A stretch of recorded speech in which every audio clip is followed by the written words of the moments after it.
¿Cómo está, doctor Aguilar? Muchísimas gracias por su tiempo, doctor. Gracias por estar en este día post-Chuchaqui, ¿no? Estamos en el Chuchaqui del IVA. Aunque hay gente que dice que no va, que sí va, que es inconstitucional, que el Dani se está extralimitando con su veto, que dicen que los problemas vienen desde la propia asamblea cuando dicen unos, se atribuyeron la posibilidad de crear impuestos en este proyecto de ley. ¿Usted qué opina, doctor? ¿Cuál es su conclusión en este Chuchaqui post-IVA? Hola Mar, un gusto saludarle. Mire, el tema es que la Asamblea Nacional estuvo muy por debajo de su responsabilidad con el pueblo ecuatoriano. La Asamblea está para proteger a la gente, no está para hacer estrategias, no está para hacer recomendaciones, para colaborar, no, no. La Asamblea está para proteger a sus mandantes. Y dentro de este contexto, es claro que el IVA ya subió, es decir, la Asamblea no tendrá los votos para ratificarse en el proyecto original. Esto es algo que se les cantó durante muchos días antes. Y, a ver, no es que los socialcristianos y la Revolución Ciudadana nacieron ayer y recién hoy debutan en la Asamblea, sabían perfectamente qué es lo que iba a pasar y se hicieron los locos, se enredaron en esto de las recomendaciones, de a ver, yo te propongo esto otro. Y en el fondo, ¿sabe por qué pasó eso, mi querido Omar? Porque tienen miedo. Porque la derecha con Noboa y el gobierno de Noboa, que es hábil, es muy hábil, les dijo, ok, aquí les mando un proyecto de ley para financiar la guerra. Y como todo el mundo primero cree que hay guerra y segundo está aterrado por la violencia y por la crónica roja y la mediatización brutal de la violencia y por la incautación de toneladas y toneladas y toneladas de droga. Entonces dijeron, ok, la Revolución Ciudadana y el Partido Social Cristiano tuvieron terror de que les digan, a ver ustedes, lo que son es aliados del narcotráfico y no quieren fondearla. Entonces, frente a ese terror que hicieron, recularon en una posición que debía haber sido muy firme, de rechazar abiertamente cualquier incremento del IVA, pero rechazarlo abiertamente, porque eso afecta a todos los ecuatorianos. Disminuye el poder adquisitivo del salario. En esto quiero ser muy claro. Si a usted le suben el IVA, es que usted va a poder comprar menos. En consecuencia, el valor, el poder adquisitivo de su salario baja. Y en ese contexto, pues, frente al miedo incluso de verse vinculados a temas de esta simbología del narcotráfico que se ha logrado implantar en la política ecuatoriana, terminaron enredados en su propia estrategia, jugando a ser ajedrecistas y se les cayeron las fichas, y ahí tenemos el IVA está aprobado. Eso ya es una cosa que está ahí. Más bien van a ponerse a discutir los impuestos alternos que quiso poner la Asamblea. En todo caso, Mar, es un duro golpe para la economía del pueblo ecuatoriano, es un duro golpe para la gente que está desempleada, que es informal, incluso para las personas que tienen salario, porque le repito, el poder adquisitivo su salario. Se reduce. Ramiro, buenos días. En su Twitter usted mencionó algo así sobre la fiscal teniéndolos agarrados de cierto lugar al RC. Y eso, yo creo que esta votación demuestra un poco que eso es cierto. Ahora, mi pregunta va a lo siguiente. En esta jugada que ellos hicieron, donde debieron colocarse firmes en una posición y no lo hicieron, este resultado, de alguna forma, ellos lo van a querer maquillar como, una vez más, esto es culpa de los otros y no nuestra. ¿Qué grado de culpabilidad cree usted que tiene la RC en todo esto? Muchísimo, pues muchísimo. Si es un bloque importante en la Asamblea Nacional, es un bloque que puso los votos para la elección de Cronfle. O sea, Cronfle tampoco es que salió de la galera de un mago, pues puso los votos para la elección de Cronfle. El tema del ajuste económico se veía venir desde noviembre del año anterior. Entonces, la posición que debía haber tenido la Revolución Ciudadana es firme, radical. El proyecto de subida del IVA se archiva y punto. Y sobre eso debían haber trabajado en todo el ejercicio legislativo. Pero se volvieron ajedrecistas, creativos. No, no vamos a poner este otro impuesto y tal. Entonces, el fracaso de la Revolución Ciudadana es total. Claro, no se puede ser un movimiento progresista que termine cuya finalidad debía ser defender a la gente cuando se tiene miedo de que te levanten cualquier infamia. Y el problema no solamente es que la Revolución Ciudadana tiene miedo, es decir, tiembla, sino que además la gente cree cualquier cosa que le cuelgan a la Revolución Ciudadana. ¿No? Entonces es un desgaste de doble mano, es un movimiento político con una reputación asesinada, que no puede reaccionar, que no alcanza a reaccionar, errático en su comportamiento político y legislativo. ¿Por qué? Porque tiene a la fiscal que les tiene agarrados literalmente de las botas. Y, y claro, como no alcanzan a reaccionar, pero ¿por qué la fiscal les tiene agarrados de las bolas, mis queridos amigos? Porque cualquier cosa que les cuelguen la gente cree. ¿Crees? Es verdad. Es Tienen tan una falso. Una tienen una crisis de reputación asesinada. reputación. Es una crisis de imagen que tiene la RC. O sea, ayer bastó solo que hayan esas villas para decir Jorge Glass vivía ahí y ya se planteó que Jorge Glass vivía en las villas de la cárcel. Y ya se desmintió eso. Entonces, es sencillo, es verdad lo que dice Ramiro en esto. Claro, la gente cree cualquier cosa, la gente cree cualquier cosa. ¿Por qué? A ver, pero ¿por qué la gente cree cualquier cosa? Porque esta campaña de asesinato reputacional que ha durado desde el año 2017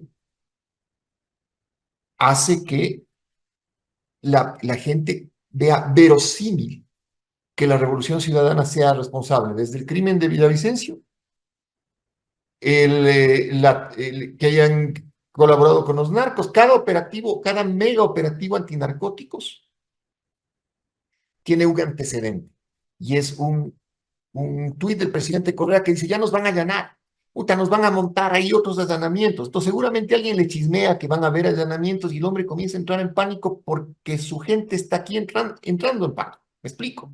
Y así no se puede hacer político, o sea, con miedo no se puede hacer. El pánico colectivo es lo que ahorita lleva al RC a cometer estos errores, ¿no? Y en ese momento, ¿cree que Correa debería como que no tuitear y capaz se le soluciona un poco ese problema o es inevitable? Bueno, es muy difícil pedirle a Rafael Correa que deje de tuitear. Muy difícil.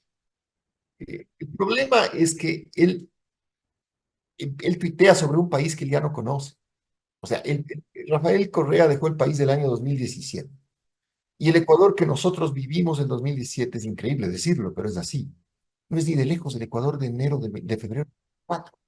Es No, diferente, sí. pero totalmente. Entonces, en ese contexto, incluso las palabras que usa Correa en sus tweets terminan teniendo una Viejas. interpretación distinta y se sienten viejas, exacto, se siente un discurso cansado de un hombre que ha tenido que defenderse de todas las infamias también, pero que ha sido perseguido. O sea, hay que entender también la psiquis de Correa, ha sido perseguido, le han colgado todas las infamias, le insultan todos los días, tiene un aparato mediático que le da y le da y le da.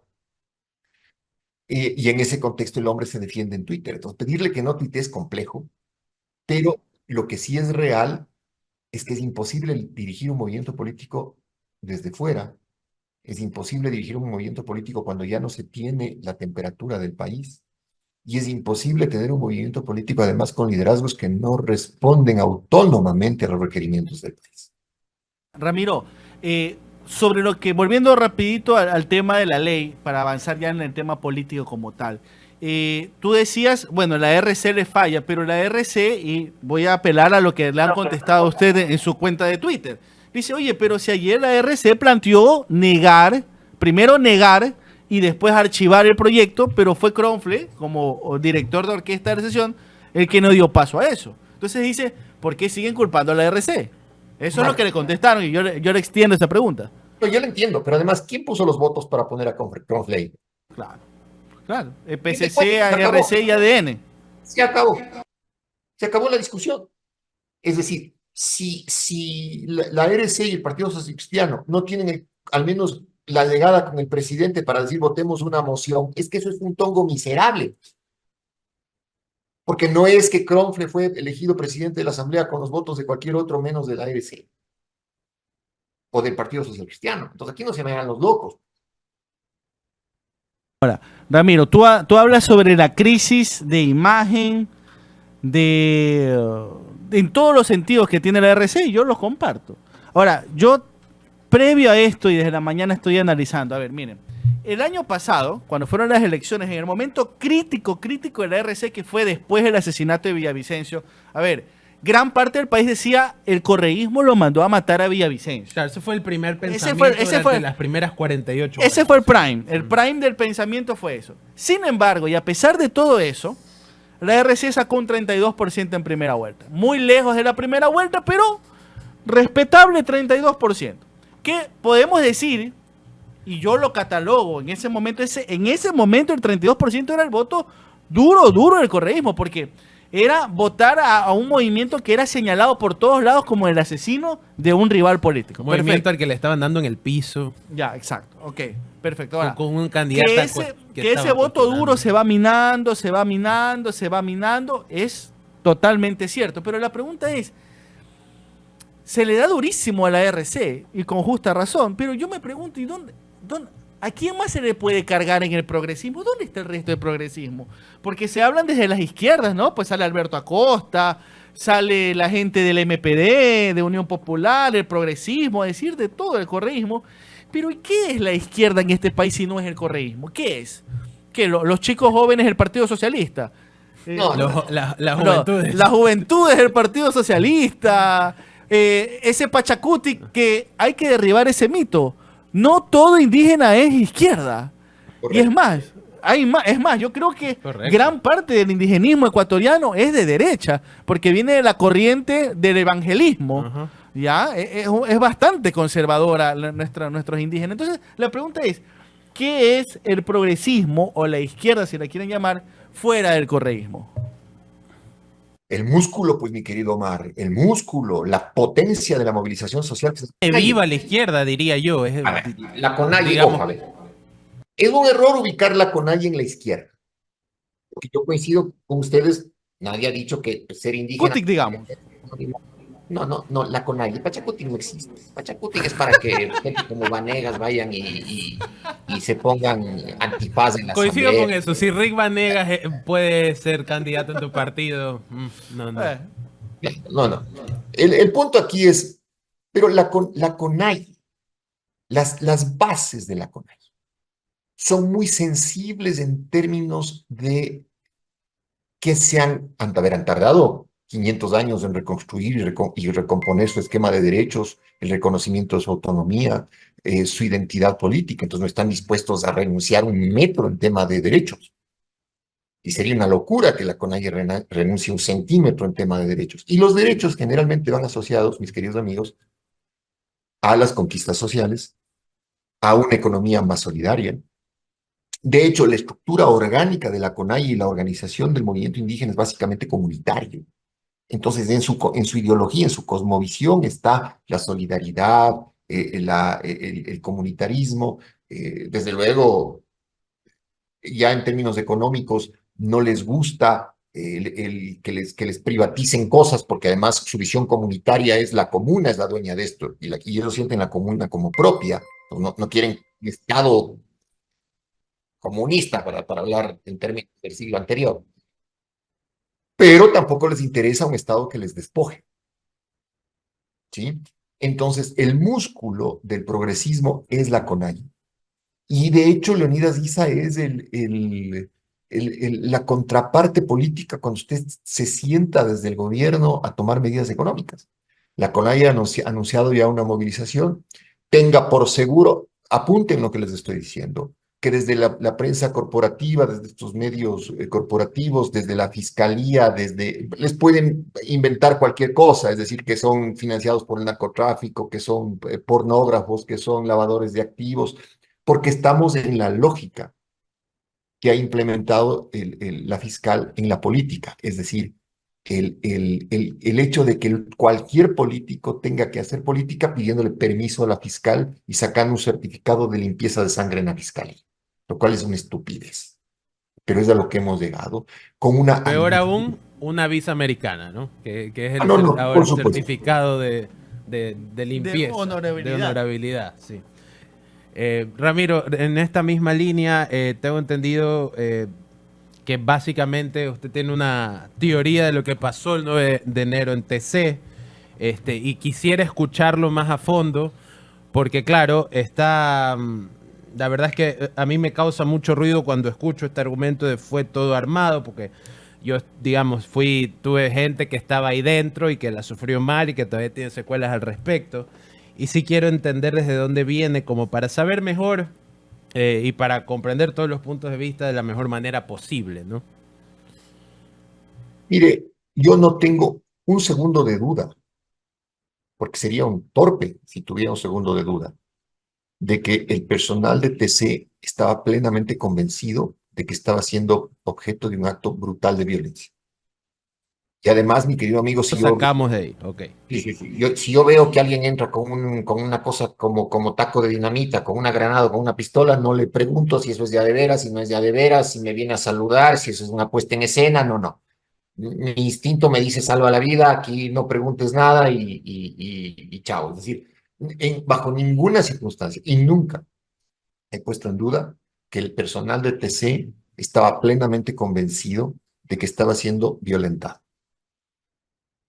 Lo que pongo en duda es que los violentadores hayan sido de verdad. Y el personal del TC no estaba en condiciones de ponerse a discutir ese rato o a suponer nada. Pero a ver, a ver, mis queridos amigos, ¿qué fueron a hacer los delincuentes a TC? Poner miedo, ¿no? Nada Si más. fueron a hablar, a ver, señores, a ver, ubiquémonos, rebobinemos un poco. Cuando en el siglo pasado entraban los grupos subversivos a los canales de televisión, ¿qué es lo que hacían? Entraban, sometían al guardia, metían el cassette del video, Hacían una para que declaración. pase, se pasaba y se fueron. No había que quedarse ahí amenazando a nadie, no había que quedarse esperando a que llegue la policía, no había que... la gente iba clara a decir, a ver, ponme el micrófono, hablo lo que tengo que hablar y me piro. ¿De acuerdo? Acá fue una cosa muy brutal, o sea, las imágenes hablaban más y las imágenes lo que te decían, estos cojudos quieren matar. Eso es lo que me decían las imágenes. Entonces, ¿para qué fueron? Después son capturados, y queda una sensación de miedo en el país terrible. Yo, de hecho, estuve fuera de mi oficina en ese momento y Quito se volvió loca porque además comenzaron a circular una serie de videos fakes, falsos, de un tiroteo en La Coruña, que está a media cuadra de mi oficina. La gente se volvió loca, la ciudad se caotizó y en Quito no pasaba nada. Nada, absolutamente Guayaquil nada. sí estuvo brutal, ¿no? Porque esa declaración, yo desde mi otro trabajo vi toda la transmisión. Cuando le apuntan a José Luis Calderón y él dice, por favor, no entre, que la policía no entre, porque la policía está afuera. Uno de estos tipos se ve que el micrófono estaba queriéndolo activar. Y dice, esto está encendido. Hay caos, ¿no? Todo lo que pasa. Pero esa declaración, una vez que termina la transmisión al aire, la transmisión siguió en la web de TC. Claro. Y en DirecTV. Y cuando eso comenzó, fue como el punto de partida de comenzar los Juegos del Hambre, porque al mismo tiempo comenzó la balacera en el sur, al mismo tiempo comenzó la de la Avenida de Bomberos, la de la Carlos Julio Resémez. Es decir, en esa cadena de tiempo comenzaron todas estas cosas. Pero seamos sinceros, y yo concuerdo con el doctor Aguilar. Si no hubiera pasado lo de TC, no hubiera habido este tema de la declaración de guerra interna. Bueno, sí, es verdad. Sin ese hecho, nunca. sin ese hecho, no había esta declaración. Claro, eso es verdad. Hay un parteaguas con ese hecho. Sí. Y ahora, mira, más allá de lo que aduce el doctor, hay una serie desde el punto de vista de la composición de la imagen. O sea, hay un momento en donde, justo cuando supuestamente hay el ingreso de los policías, la cámara que estaba apuntando a los secuestrados, como que le empujan y queda apuntando a una puerta. Claro, y solo se escucha el audio. El que le empuja es el policía, pues. Claro, y solamente se escucha el audio. La cámara y hace esto. Y se queda con apuntando a la puerta de salida y se escucha se escucha bala. Claro, es que sí hubo disparos. Todas las personas que estuvieron adentro, a las que les pregunté, me dijo, sí, hubo disparos, o sea, rompieron pantallas, todo. Fue todo. Pero bueno, sí me llama la atención. Estos chicos fueron al matadero. Porque no consiguieron. No, o sea, más que pensándolo desde el punto de vista de un GDO, no consiguieron nada. O sea, realmente no consiguieron nada. Pero eso ha pasado, Omar, en muchas cosas en los últimos tiempos. A ver, vamos al crimen de Villavicencio. Asumamos que fueron los albaneses, la mafia, los narcotraficantes, los que mataron a Villavicencio. ¿Qué lograron con eso? ¿No? Lograron al revés, es decir, lograron que la sociedad un El poco... foco en ellos, ¿no? Exacto. Después, con la toma de TC, ¿qué lograron los grupos de delincuencia organizada? Nada, al revés, que les declaren la guerra. O sea, me explico, o sea, eso me suena más como un... Lo desarrollé en algún momento, o traté de desarrollar en algún artículo o en algún grupo de tweets, no me recuerdo bien, pero siempre hay que pensar, bueno, a ver, las personas no hacen las cosas, ni los delincuentes, ni los terroristas, ni los que están en combate, ni nadie hace las cosas eh, instintivamente y si no, debe haber un mínimo de móvil, un poco de, a ver qué quiero hacer con esto. ¿Me explico? Y resulta que todos los actos de violencia lo que han hecho es posicionar a la derecha, crear un ambiente en el país apto para que nos claven cualquier medida económica porque estamos petrificados de miedo, han pulverizado a la revolución ciudadana que todo lo malo en este país siempre les cuelgan y la gente les cree. Y eso es lo que han logrado. Cada acto de violencia. Entonces uno dice, a ver, que los delincuentes son locos, son dementes, están desquiciados. No, usted estudia cualquier fenómeno criminal del mundo, cualquier organización criminal, las organizaciones criminales lo que quieren más bien es mantener las aguas en calma para seguir con sus mecanismos de corrupción, de cooptación, etcétera. Entonces, es por lo menos singular lo que está pasando. Sí, la verdad es que es más que nada, creo que yo no creo que los GDO sean tan brillantes, pero tampoco creo que sean tan tontos como para ponerse automáticamente el reflector a ellos, ¿no? Ellos generalmente tratan de esconder, ¿no? Es una parte de ser criminales saber cómo esconder tu actividad. Pero dicho sea de paso, ¿esto a qué nos lleva? A concluir que hay una especie de manoseo político de la situación de la inseguridad en este país solamente para responder a los intereses del poder, ¿o cómo? ¿En qué lugar quedamos nosotros los ciudadanos en esto? Bueno, yo creo que hay varios escenarios superpuestos, mis queridos amigos. A ver, escenarios superpuestos. Primero, yo creo que hay un cartel de drogas que se volvió loco, que está inundando el mercado internacional de cocaína y aparentemente lo dirigen los albaneses. Los albaneses irrumpieron en Latinoamérica, entraron al negocio, produjeron cocaína a lo bruto, por eso es que están cayendo 20 toneladas, 30 toneladas, hacen una mega operación ayer entre la policía española y la nuestra. Entonces, eso existe un cartel dirigido por los albaneses que rompió la estructura ordinaria de esta economía informal que tiene el narcotráfico, porque el narcotráfico es también una actividad económica, es decir, es oferta y demanda. No puedo saturar el mercado porque entonces la droga baja de precio. ¿Sí? Y vemos que el Ecuador de pronto se capturan 20, 30, 40, 50 toneladas. Entonces, hay un cartel dirigido por los albaneses. Muy probablemente eso perturbó a los colombianos, que son carteles ortodoxos de vieja escuela, que buscan alimentar la necesidad de cocaína del mundo, pero bajo ciertos estándares. Y los colombianos terminaron entregando a los albaneses ayer cómo saben hacerlo, es decir, con soplos, dándoles elementos para que caigan, etc. Ese es un escenario que hay en el Ecuador. Los albaneses encontraron el Ecuador para posicionar un cartel brutalmente agresivo, que además fue muy agresivo en la cooptación de policías, en la cooptación de políticos, en la cooptación de jueces. Llegaron incluso a tener muy cerca al cuñado del presidente, entonces, muy agresivos. Ese escenario convive con el escenario de una sociedad muy pobre, empobrecido el Ecuador brutalmente, con jóvenes sin futuro y sin esperanza que además sufren el desarraigo de la migración y entonces están siendo cooptados por las bandas criminales. Bandas criminales que les resuelven a los jóvenes, al menos a corto plazo, esa gran anomia que genera el capitalismo, ¿no? Es decir, el capitalismo con esta información súper agresiva de consumo, de estar en la onda, de ser guapo, de tener dinero, de tener coches, de salir a divertirse, y que no puedes porque eres pobre. Entonces, la solución es el crimen y la banda.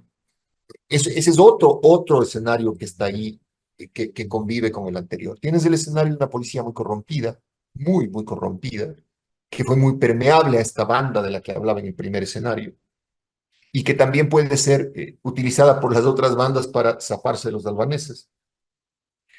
tienes una derecha muy, muy, muy agresiva, un neoliberalismo brutal, al que la violencia esta urbana le cayó como anillo al dedo, porque entonces con el miedo justifica primero la captación del poder, verbigracia en la elección de Noboa en las últimas elecciones, y también estas medidas económicas que en circunstancias normales no se habrían dado, o sea, y con unos medios corporativos que además sus noteros, sus notas, buscan posicionar esta imagen de que el neoliberalismo es lo mejor contra un progresismo narcotraficante y comunista.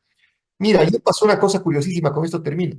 Nunca, en ninguna parte del mundo, pero en ninguna parte del mundo, nadie sale a manifestarse porque le suban impuestos. Pues a ver, eso no existe. Impresionante, la verdad, impresionante. Entonces, ahí a unos pobres vagos les dieron ahí un billullo para que salgan a decir, sí, nosotros queremos que nos suban el IVA. Pero ¿para qué hicieron eso? Para que Teleamazonas de Coavisa cojan las imágenes, El cuadro y digan, miren hagan esta el cuadro, multitud. suban a la nota, miren, el pueblo quiere la subida del IVA para enfrentar la guerra, y para que en redes, en TikTok salga esta cosa, pero ya hay que ser, o sea, hay que ser bien subnormal para comerse el cuento de que a alguien le gusta que le suban los impuestos, por ejemplo. Afortunadamente hubo gente que fue a preguntarle. Hay tres videos que me parecieron hilarantes al respecto. Uno de una periodista que va y le pregunta a una señora, oiga, ¿usted qué piensa del IVA? No, no queremos que suba el IVA. Le dice, ah, ¿usted está en contra de que suba el IVA? Por supuesto. Oiga, pero usted está apoyando al presidente Noboa. Claro que sí, pero él quiere que suban el IVA. Ahí está la falla, pues, ¿no?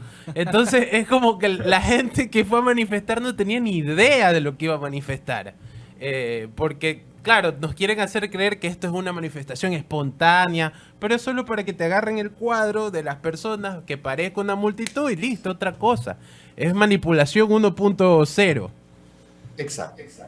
Ahora, doctor, pues como para ir aterrizando ya la entrevista, ¿qué se nos viene? ¿Qué se nos viene? Porque, a ver, usted ya acaba de hacer un poco de diagnóstico sobre qué es el Ecuador, pero ¿qué es lo que se nos viene? Porque, a ver, va el IVA, se viene lo de los combustibles, eso también es cantadísimo, eso es como cuando estás jugando 40 y te pones aquí la carta porque le vas a caer al que viene.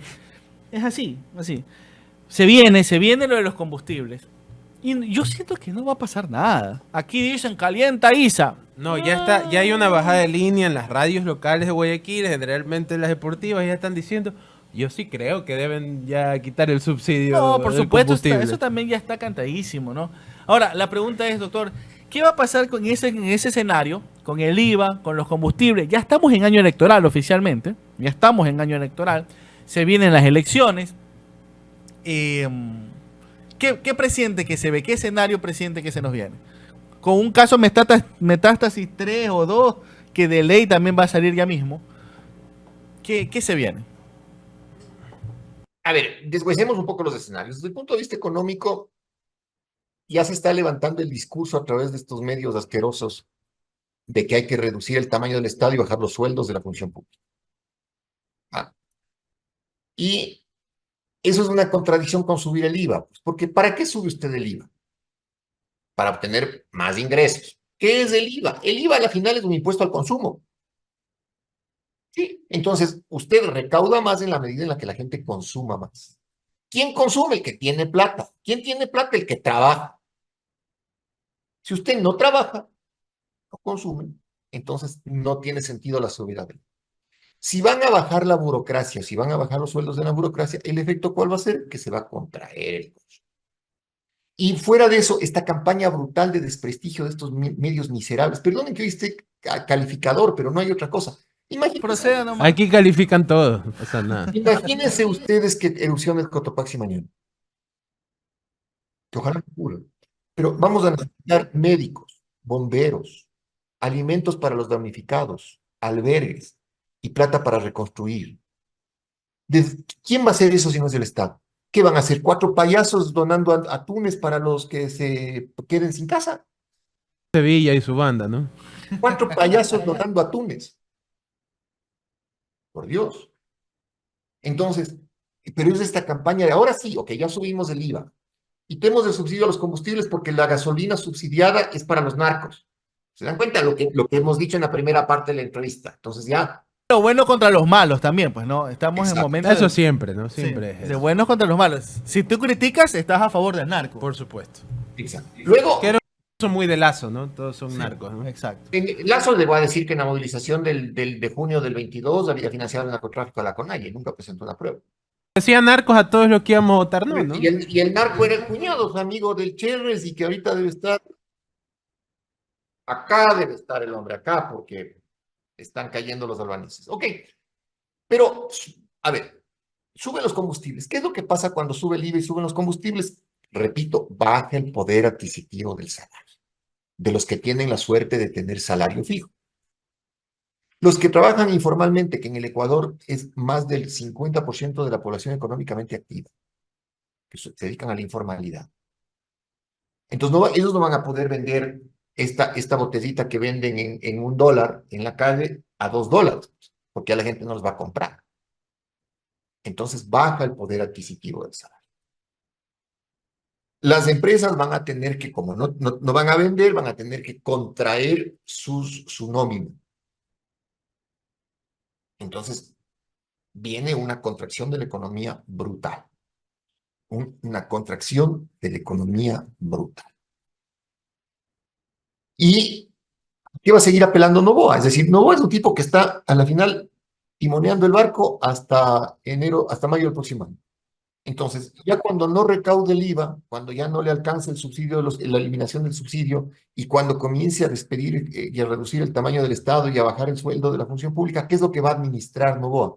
Un país muy pobre, muy conflictivo, muy violento. Eso es lo que Pobre, más conflictivo y más violento. más violento, exactamente. Ahí, bueno, si la CONAIE se recompone, si logra hacer las marchas, lo que hará es poner un elemento más de conflicto a un país muy, muy, muy penoso.